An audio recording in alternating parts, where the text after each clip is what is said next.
O Magnólia Dourada já fora o restaurante mais badalado da cidade, um templo da alta gastronomia onde mesas eram reservadas com meses de antecedência. Hoje, o silêncio do salão quase vazio era mais ensurdecedor do que o caos de uma cozinha lotada. O tilintar nervoso dos talheres dos poucos clientes ecoava como uma sentença. Na cozinha, o clima era de velório, e o maestro dessa sinfonia fúnebre era o chefe Damião, um homem cuja arrogância crescera na mesma proporção em que seu talento diminuía.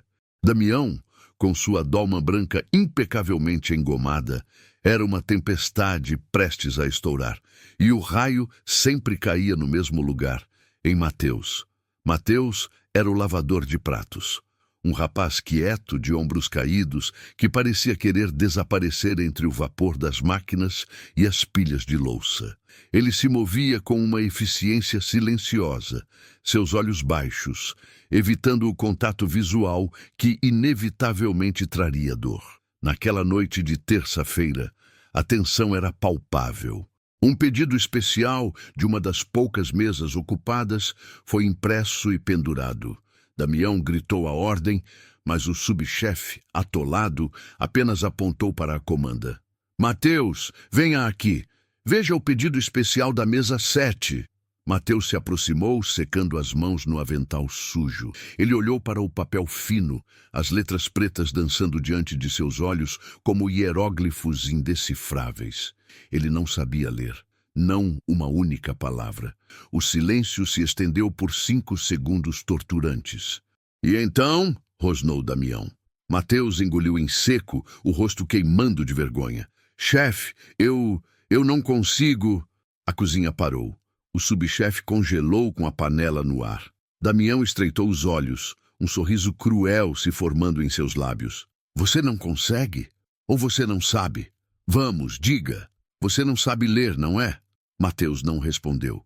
Apenas fixou o olhar no chão de ladrilhos engordurados. A humilhação era um peso físico em seu peito. É inacreditável! Damião riu, uma risada seca sem humor. Eu estou tentando salvar um império gastronômico cercado por incompetentes. E o que eu tenho? Um lavador de pratos analfabeto, um inútil que não sabe nem ler sem glúten. Volte para a sua pia, Mateus. Pelo menos a água suja não precisa da sua inteligência. As palavras atingiram Mateus como pedras.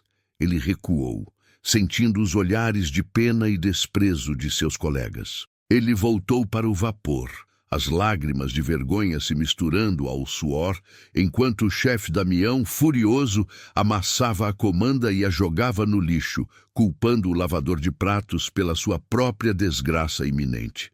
Esta história está apenas começando, e a tensão na cozinha do Magnólia Dourada é só um aperitivo para a reviravolta que está por vir. O que você acha que vai acontecer com Mateus? Como a arrogância de Damião será cobrada? Queremos saber sua opinião. Deixe seu comentário aqui embaixo dizendo o que você espera desta história. E claro, se você ama narrativas emocionantes sobre justiça e superação, já se inscreve no canal e ativa o sininho, porque o que vem por aí vai te surpreender. Não esqueça de deixar o like para fortalecer nosso trabalho.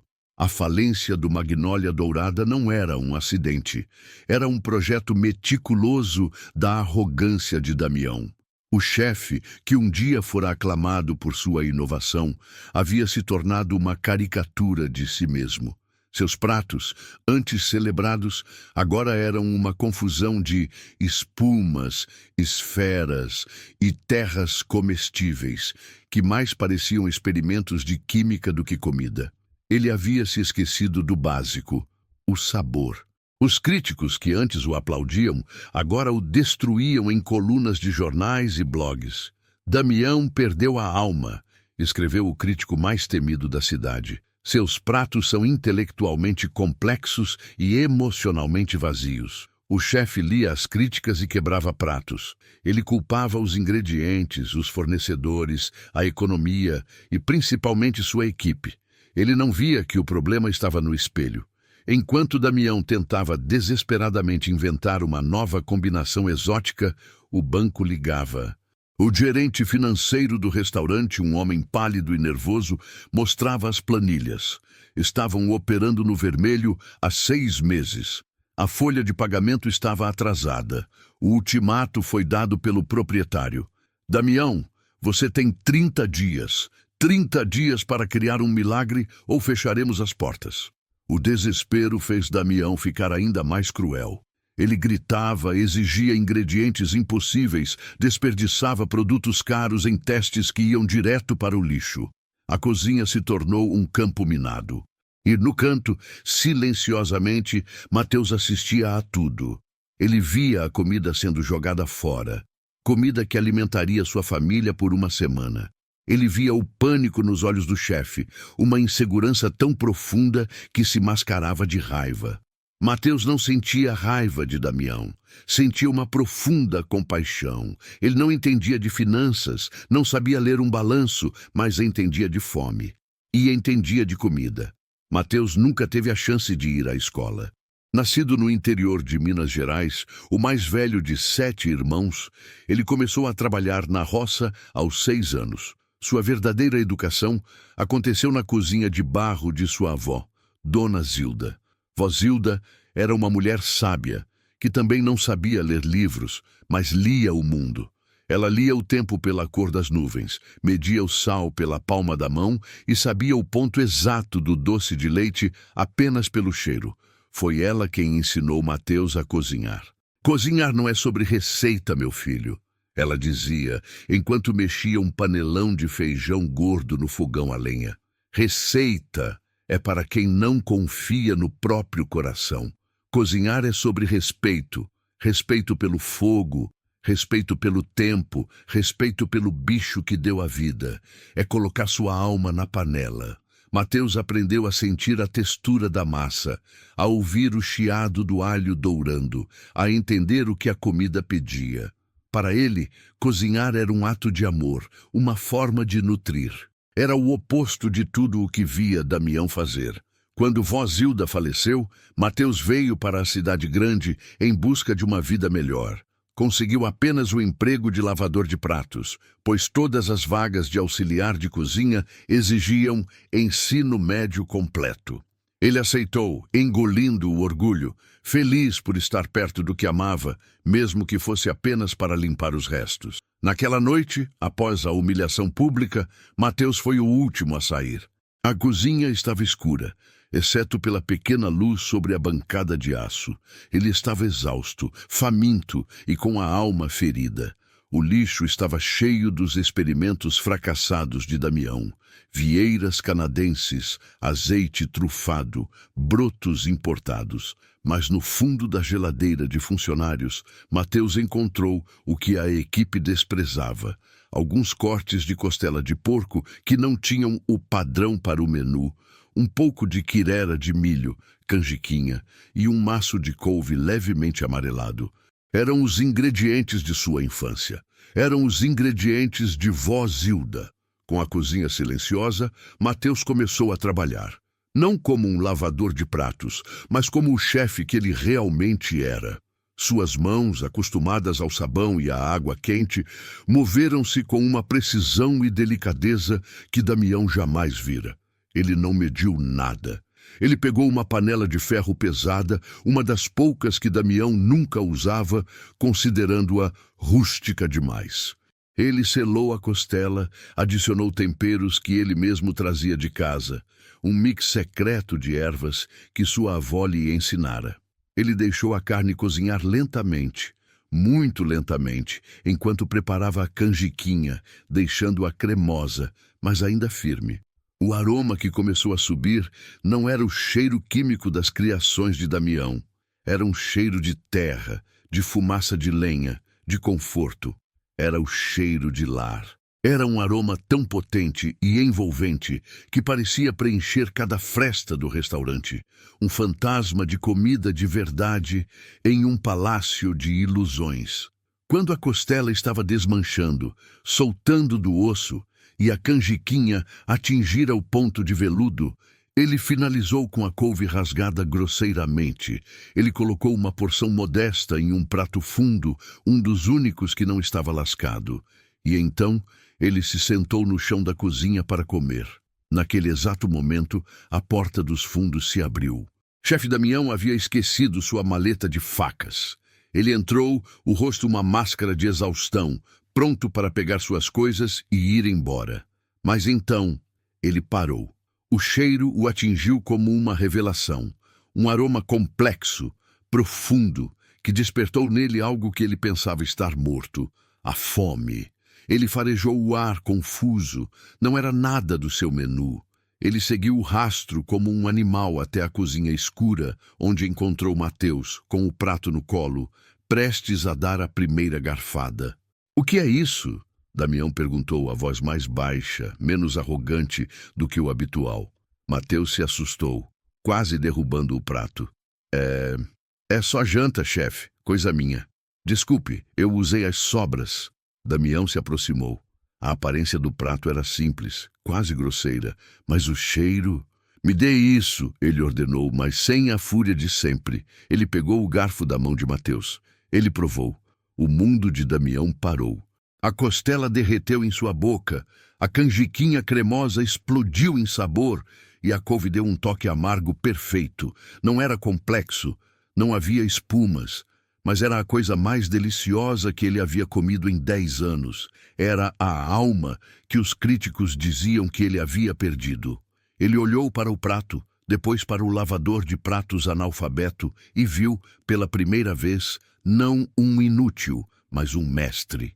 E em sua mente desesperada, um plano terrível e brilhante começou a se formar. Na manhã seguinte, Damião chegou ao restaurante antes de todo mundo, exceto Mateus, que já estava lá, esfregando o chão. "Mateus", disse Damião, a voz estranhamente calma. "Aquilo que você fez ontem, faça de novo." Mateus hesitou. "Chefe, era só... Faça. De novo. Exatamente igual."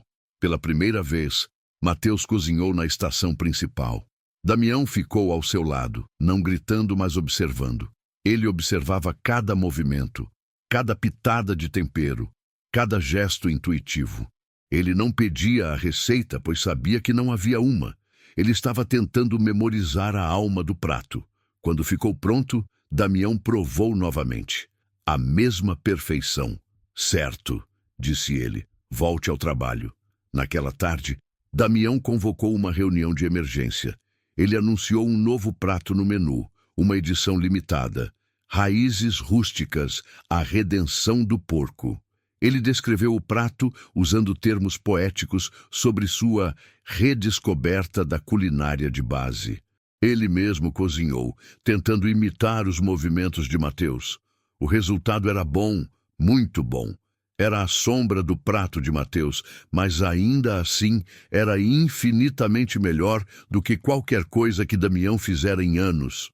O primeiro a provar foi o crítico de gastronomia mais temido, que Damião convidou pessoalmente, numa última aposta desesperada. O crítico comeu em silêncio. Damião suava frio. O crítico largou o garfo, olhou para Damião e disse: "Bem-vindo de volta, chefe." A crítica saiu no dia seguinte. Damião encontra sua alma perdida em prato rústico. O telefone do restaurante não parou de tocar. Em 48 horas, o Magnólia Dourada estava lotado, com fila de espera de 3 semanas. O prato era a sensação da cidade. Damião estava no centro dos holofotes, dando entrevistas, explicando sua inspiração em uma viagem fictícia ao interior. Ele estava no topo do mundo. E na cozinha, no vapor da pia, Mateus lavava as panelas de ferro fundido em que o seu prato estava sendo servido, ouvindo os aplausos para o homem que o chamara de inútil. Ele sentia um orgulho amargo, uma alegria triste por sua avó, cuja comida estava salvando o homem que o humilhava. Mas a fama tem um preço e a mentira tem pernas curtas. O sucesso do Raízes Rústicas era absoluto, mas dependia de Damião. No entanto, o chefe logo percebeu algo aterrorizante. Ele não conseguia acertar o prato sempre. Às vezes saía bom, às vezes apenas mediano. Faltava algo. Faltava a intuição de Mateus, a leitura que Vozilda ensinara. Ele tentava fazer Mateus cozinhar nas horas vagas para abastecer o estoque, mas a demanda era alta demais. A grande virada aconteceu numa noite de sábado. O restaurante estava lotado. A mesa principal era ocupada pelo maior investidor da cidade, um homem que poderia salvar Damião da dívida ou enterrá-lo de vez. Ele pedira o prato sensação. Damião estava tenso.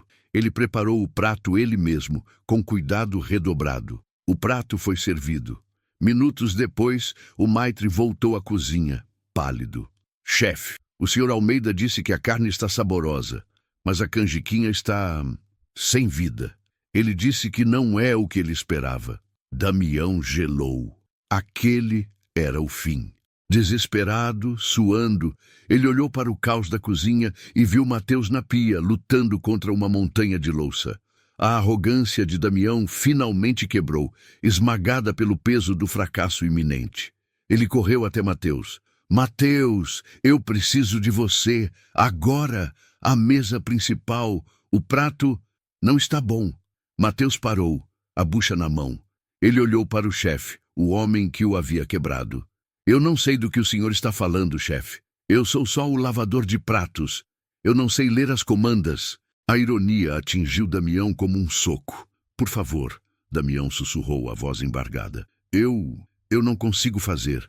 Não como você. Eu não sei o que é. Eu sigo os passos, mas falta. Mateus olhou fundo nos olhos do chefe. Ele viu o medo. Ele viu o homem quebrado por trás da fachada. Mateus tirou o avental molhado. Com licença. Ele caminhou até a estação principal. Ele não disse uma palavra. Ele pegou os ingredientes. Suas mãos se moveram com a fluidez de anos de prática. Em 15 minutos, sob o olhar atônito de toda a equipe, ele montou um novo prato. Ele não o entregou a um garçom.